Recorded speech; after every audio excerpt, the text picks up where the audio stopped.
It's in relation to the scheme, Minister, to support businesses and companies and self-employed who trade from a premises impacted by level 3 plus restrictions, which of course is very welcome and is another example of the expensive but necessary welcome financial interventions by government.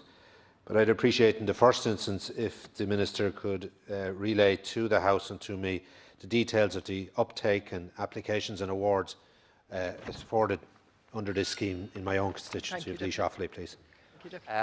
Thank you, Deputy, for recognising the value of these schemes. I might say a word about their national performance, and then I do have the information available to the Deputy for his constituency and for the counties that he referred to. The registration system for CERES, which is the COVID restriction support scheme, was released by Revenue on the 1st of November. Up to the 26th of November 2020, 10,200 businesses have registered for CERES in respect of 11,100 business premises. The Revenue have now informed me that a further 3,700 applications are now being processed. And to put those figures in context, with the Employment Wage Subsidy Scheme, the EWIS scheme, at the very early stage of that scheme actually being implemented, there were 22,000 employers actually registered on the scheme. So that puts into context the 10,200 businesses that are there, with the eligibility criteria for CERES obviously being a lot tighter than for the Employment Wage Subsidy Scheme, because it requires a business to either be closed or to have a very low level of trading. In relation to the figures for the Deputy's constituency, there are approximately 100 businesses as of the 23rd of November registered in Offaly, and a further 100 businesses, approximately 100 businesses, registered in Laois for the CERES scheme. Thank you, Minister, for your response and the state of play in relation to national as well as the situation in my own constituency. I just ask you to consider a situation which has arisen in recent weeks too, and in my own case it's as a result of a representation from a hotel in my constituency. Many hotels and restaurants and pubs cannot unfortunately meet the demands and payments associated with many suppliers. Yes, of course, they are gladly availing of the schemes that you alluded to, the temporary wage subsidy schemes, availing of rate breaks and now the COVID restriction support scheme.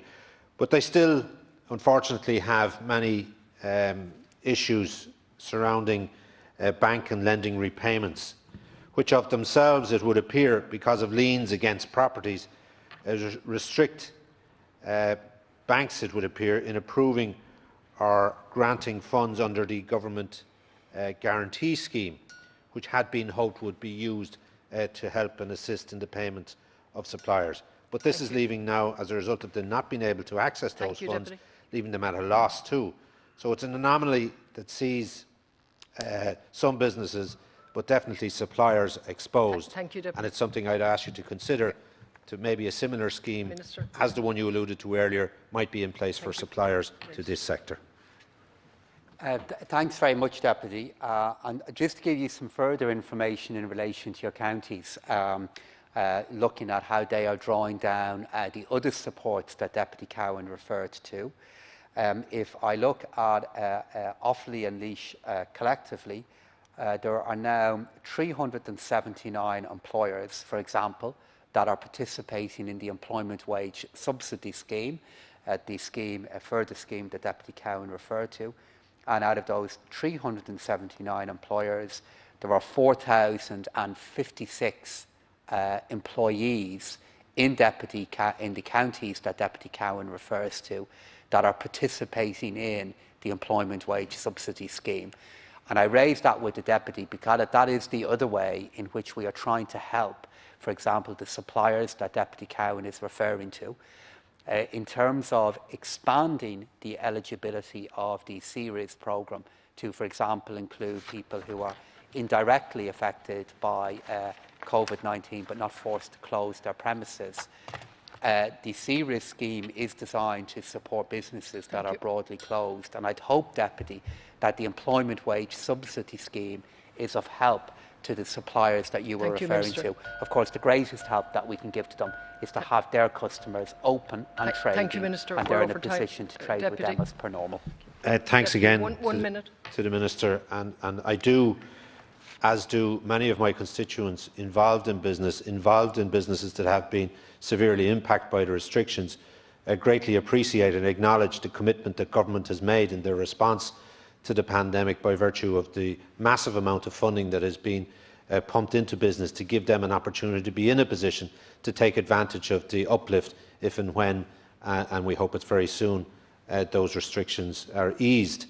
But I do ask you to, and I've been in touch with your department and some of your officials specifically in relation to this issue, which has arisen by virtue of the bank's failure to acknowledge the commitment that one would have expected and expect to materialise by virtue of the guarantee scheme that is in place, because of restrictions that they feel impact their ability to make that funds available because of liens that may exist on properties where this trading is taking place. And that is creating that anomaly that I mentioned, that gap that is not in a position to meet the demands of suppliers, and which threatens the entity of the two, which was never the intention, I know, of everybody concerned. Okay, thanks, Deputy Cowen, for raising this. And in fact, a similar matter was raised with me there by Deputy Murphy yesterday. The employment wage subsidy scheme in particular is supporting businesses that have every prospect of trying to be viable again in the future. And we all hope that that opportunity for viability is going to come sooner rather than later. But of course, that's why implementing public health guidance is so important. I've recently met all the CEOs of our banks, as I regularly do.